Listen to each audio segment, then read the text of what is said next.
ফেসবুকে আসলে কাজ করার পাশাপাশি যদি ভিডিওতে ভিউ না আসে নিজের অনেক খারাপ লাগে। অনেকক্ষণ কাজ করার পর ভিডিওতে ভিউ নাই, অনায়াসে শুধু ভিডিও আপলোড করে যাচ্ছি, কাজ করে যাচ্ছি, এরকমটা হলে মন মানসিকতা এমনিতেই খারাপ হয়ে যায়। আর মন মানসিকতা ভালো রাখার জন্য, নিজের পেজটাকে গ্রো করানোর জন্য অবশ্যই আপনাকে একটু বেশি পরিশ্রম করতে হবে, টাইম মেনটেন করতে হবে। যদি সময় মেনটেন করে ভিডিও দেন তাহলে অডিয়েন্সগুলো আপনার সবসময় ধরে রাখতে পারবেন। আর যদি টাইম মেনটেন করে ভিডিও না দেন, 1 ঘন্টা আগে দিলেন, কালকে 1 ঘন্টা পরে দিবেন, একই টাইমে দিবেন না, তাহলে আপনার অডিয়েন্সগুলো আপনি যথাযথভাবে ধরে রাখতে পারবেন না। সবসময় ভিডিওগুলো কন্টিনিউ করে যান এবং টাইম অনুযায়ী দেওয়ার চেষ্টা করেন। মানুষের ভিডিওগুলো বেশি বেশি দেখেন, একটা করে কমেন্ট করে যাওয়ার চেষ্টা করেন, মানুষের কমেন্টগুলোতে অবশ্যই রিয়াকশন দেওয়ার চেষ্টা করেন। আর রিয়াকশনের মাধ্যমে আপনার রিচ এঙ্গেজমেন্ট বাড়াবেন।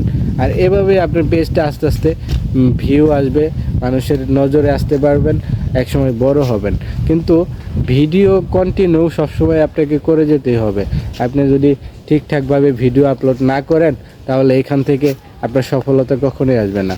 ভিডিওটা সব থেকে গুরুত্বপূর্ণ আপনার পেজের জন্য। আপনার পেজের জন্য সব থেকে গুরুত্বপূর্ণ আপনার ভিডিও। আপনার ভিডিও যদি কম দেন, ভিডিওতে যদি আপনি সময় না দেন, আপনার ভিডিওর কোয়ালিটি যদি আপনি ভালো না করেন, তাহলে ফেসবুক কখনোই আপনার ভিডিও দিকে গুরুত্ব দিবে না, নজর দিবে না। সবসময় আপনার ভিডিওতে ভিউ বেশি আনার জন্য ভিডিওর কোয়ালিটি ভালো করুন, ভিডিওতে ভালো একটা রেজুলেশন রাখবেন, যাতে করে 720-এর উপরে থাকে। 720 না, 1000 রেজুলেশনের ভিডিও সবসময় করার চেষ্টা করবেন। এতে করে আপনার ভিডিওতে ভিউ বেশি আসবে। আপনার ফেসবুক আপনার ভিডিওগুলোকে পছন্দ করবে, অন্যদের কাছে সাজেস্ট করবে আপনার ভিডিওটা। আর এখানে অবশ্যই আপনাকে মানুষদের অবশ্যই ভালোবাসতে হবে, সবার সাথে ভালো আচরণ করার চেষ্টা করতে হবে।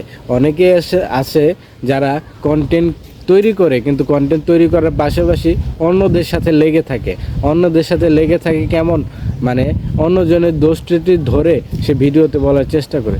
এগুলো কাজ ঠিক না। আর যেহেতু একটা লোকের যদি কোনো সমস্যা থাকে তাহলে তাকে সুন্দরভাবে জানিয়ে দেওয়াটাই ভালো। মানুষের সামনে এনে স্ক্রিনে তুলে তার ভুল ত্রুটি ধরে তাকে গালমন্দ করা, বকাবাজি করা, এগুলো ফেসবুকের গাইডলাইনের বাইরে। কাউকে কটু কথা বলা যাবে না, কাউকে কটূক্তি করা যাবে না, কাউকে গালমন্দ করা যাবে না। ফেসবুকে এটা কখনো ফেসবুক অ্যালাউ করে না। অন্যকে কখনোই ছোট করার চেষ্টা করবেন না। অন্যদের ভিডিওগুলো সুন্দরভাবে দেখে তাদের সাথে সুন্দর ব্যবহার করে আসবেন, সুন্দর একটা কমেন্ট রেখে আসবেন। এটাই আপনার দায়িত্ব। আপনি যদি এইভাবেই কাজ চালিয়ে যেতে পারেন তাহলে এখান থেকে আপনার সফলতা একদিন আসবে ইনশাল্লাহ। ধন্যবাদ সবাইকে। ভিডিওটি ভালো লাগলে শেয়ার করে দিন।